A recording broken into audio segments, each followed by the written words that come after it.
What's up? What's up, guys? We are live here at the bottom of the Sandy Mountains. I was told to start saying that we're at the bottom of the Sandy Mountains. I can't say we're at the top of the Sandy Mountains anymore because technically we're not at the top of the Sandy Mountains anymore. I can't exactly tell you where because I don't want you guys stalking me. I don't think we're popular enough for you guys to stalk me just yet.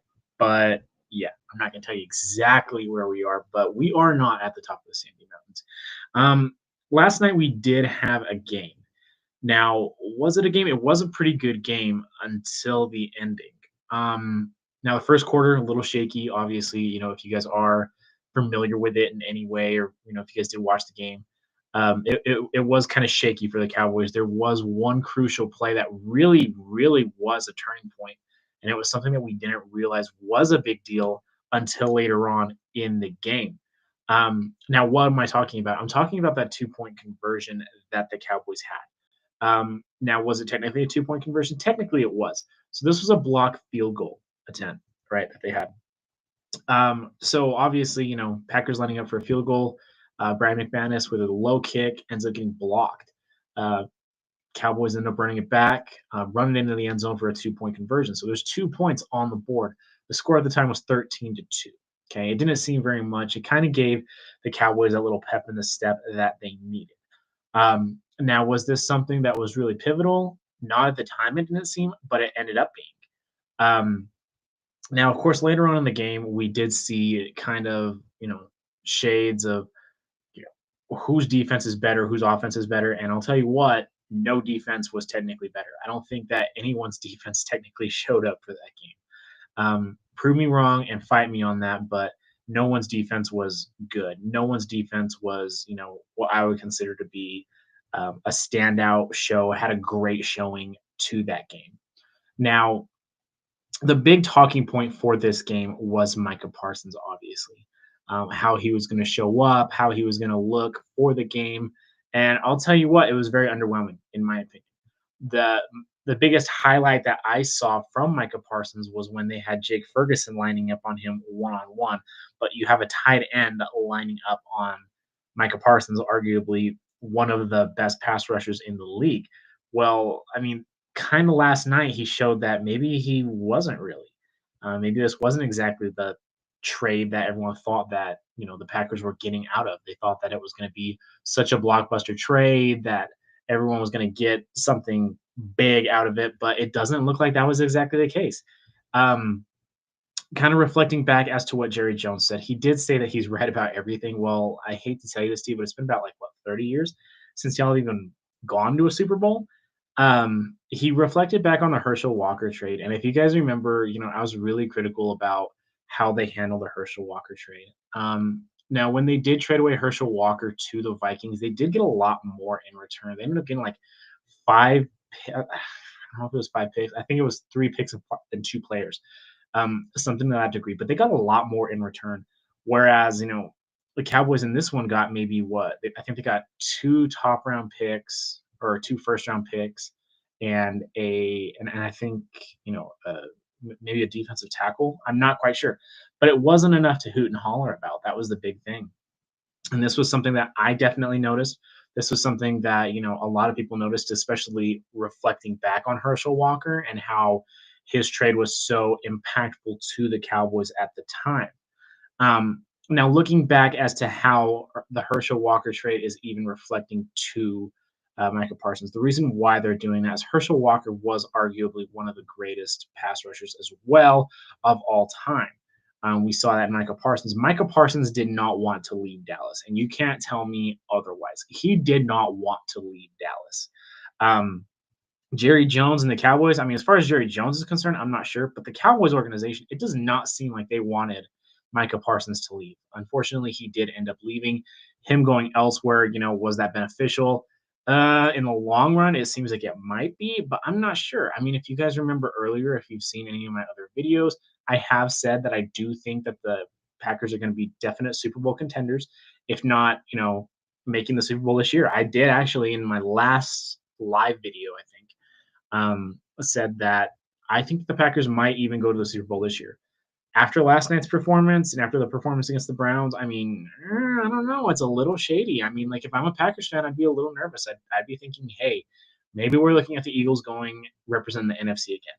As far as the AFC goes, I don't know. Are we going to be seeing the same old song and dance again, where the Bills look amazing all season long? You know, they're starting out strong.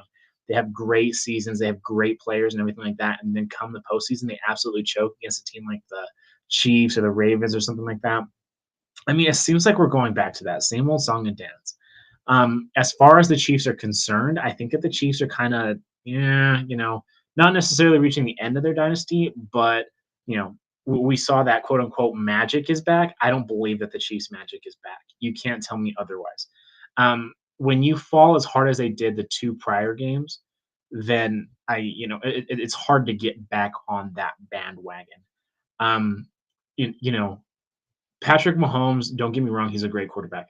He does need, more consistent weapons, in my opinion. I know that's kind of crazy to say because he's got Xavier Worthy, Rasheed Rice. He's still, kind of nursing that suspension. So we're going to see how that goes once they do get him back. Travis Kelsey, I don't think Travis Kelsey is who we think he used to be. I know a lot of people, when it comes to fantasy football, they're going to draft him high. That's not the case. You shouldn't be doing that. I know the season already started and it doesn't really matter anymore.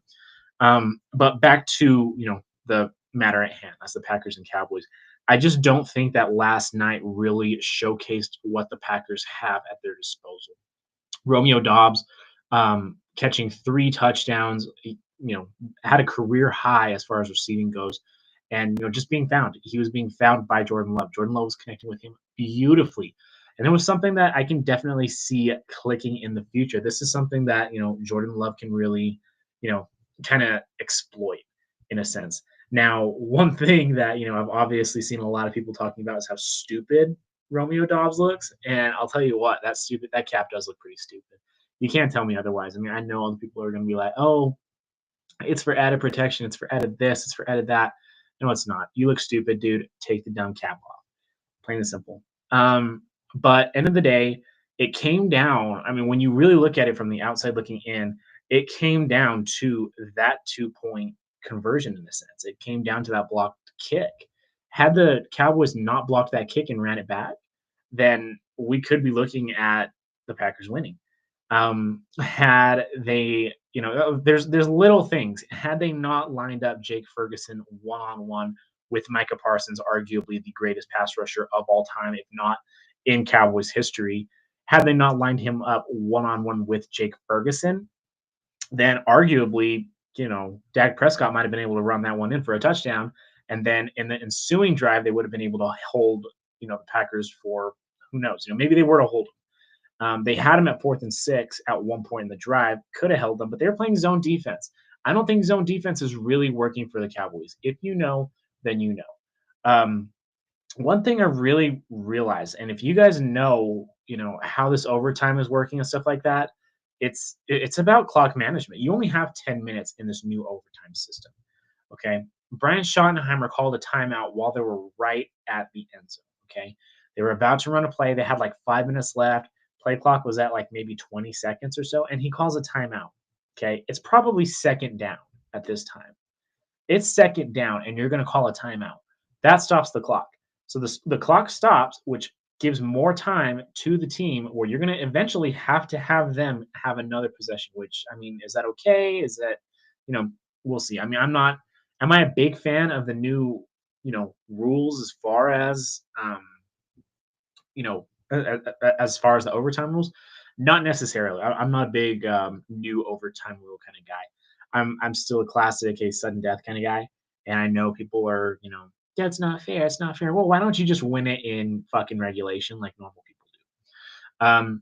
Regardless, there was that timeout. And then prior to, he actually called a timeout before McManus even came on the field. Now, one thing that, most coaches know and most people know is you want to have one timeout going into when that kicker goes on the field. When that kicker trots out on the field, you want to have that one extra timeout in your back pocket just in case.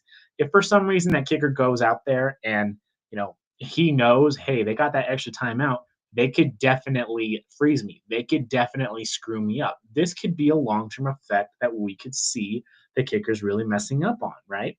Well, Brian Schottenheimer ended up calling it early, and it had little effect, right? So Brian Schottenheimer wasted 2 timeouts. I once more, I've been very vocal about it, and I still am very vocal about it. I do not think Brian Schottenheimer is a good coach. I think he's just Mike McCarthy 2.0, and it's unfortunate. But at the end of the day, we see we had to freaking deal with a Brandon Aubrey kick from like the 10-yard line, okay? Which that's shameful. I mean, I'll tell you what, when you got a kicker like that and you have to settle for a field goal at the 15-yard line, that's not right. You should have punched that ball in. Every Cowboys fan knows, and every football fan knows that they should have punched that ball in. Now, when it comes to how the Packers responded very, very slow with the way that they were playing in that second half, where there was little to no defense and little to no resistance shown by the Cowboys. You would have very much thought, hey, I think that the Packers are going to run down the field, score a touchdown, and that's going to be it. But the Cowboys held them to fourth down at one point, fourth and six, until they dropped back in zone, and look how that worked out for them. You drop back in zone, they're going to drop a quick little dump off pass to Romeo Dobbs or their tight end, and boom, first down. That's how it works out, and that's not a good thing. That's not going to win you football games. And that's something that Brian Schottenheimer, who quote unquote has a defensive mind, doesn't understand, and that's not a good thing. For Cowboys fans, I'd be worried going forward. I would still want a new coach. I don't believe in Brian Schottenheimer. Sorry to say it. But here's another thing. Packers drove mediocrely, if that's a word, mediocrely down the field. Not very fast, not very consistent. Drove down to about what was it, like a 53-yard field goal attempt? Or no, I think it was actually closer than that. Close enough to where he booted in a chip shot field goal. They tied it. Everyone had blue balls by the end of the day, and it sucked. Okay. I didn't like it. It was 10 o'clock. I couldn't believe I had to stay up and watch that bullshit because it just wasn't good, in my opinion. It wasn't a good game. Okay, I mean, it was a great game, but it wasn't a good finish, I guess. Okay, I'm going to reiterate my point. It was not a good finish. Okay, now Dak Prescott and Jordan Love ended up with near the same stats. Now, any team that puts up those numbers, here's a stat that's absolutely crazy. It's amazing. So each team put up 40 points. Okay, now if you put up 40 points in a game on Sunday Night Football, you're going to be 300-0. That means you've won 300 times and you've lost 0 times. That's the record for teams that put up 40 points in Sunday Night Football. 40-0. Okay. Now, in this case, with what happened, teams are now 300-0-1, and that's the Cowboys. I mean, if I'm a Cowboys fan, I'm just shrugging, guys. I am shrugging. I'm literally deflating more and more every time I see the Cowboys. It's hard to like a team like that. I mean, they're turning into the Arizona Cardinals and stuff like that, where it's like it's hard to like them. One person that really shined for the Cowboys, I will give him props, is George Pickens. Okay, George Pickens, 33 fantasy points, had some clutch ass catches, mossed one guy in the left corner. Absolutely amazing performance by George Pickens. I'm really entertained by him. I think he's a great receiver. He's going to be someone where I actually hope that they do keep him long term and they line him on the opposite side of CeeDee Lamb. I think he really can be beneficial to the Cowboys organization. Aside from that, guys, that's going to be my take for the Packers and the Cowboys game. Let me know. Do you guys think it was a waste? Do you guys think that it was even worth staying up and watching? I don't really think it was. I think that, I should have just been sleeping. I should have just gone to bed. Had I known that that's how it was going to end, I was excited that they were going to overtime. I was thinking, who's going to take it? It's going to be quick. Someone's going to, turn the ball over. Something's going to happen. But no, complete blue balls, complete, unsatisfactory. It just wasn't good, right? I wasn't happy. I just, it didn't feel good. It didn't feel like football, guys. So let me know. Do you guys think that it felt like football? Do you guys feel entertained? Were you guys not entertained? Because I was not entertained. I'll tell you that. Plain and simple. Anyways, guys, we got a big big showdown coming up. I mean, first game not as much. We got the Dolphins versus the Jets. That's going to be the first game, followed up by a pretty decent showdown, and that's going to be the Broncos versus the Bengals. So check it out. Danny is going to be live streaming Broncos versus Bengals tonight. If you guys are going to be available, I suggest that you turn him on, watch him, and he's way better than the Manning cast. So go ahead, check out Danny. He's going to be live streaming tonight on YouTube. So go ahead, watch him, watch the game in the background, and get his hot take. He's awesome Broncos fan, so I think he's going to have some hot takes. We're going to have some hot takes afterwards too. Aside from that, guys, thanks for watching. I love you guys and keep the faith.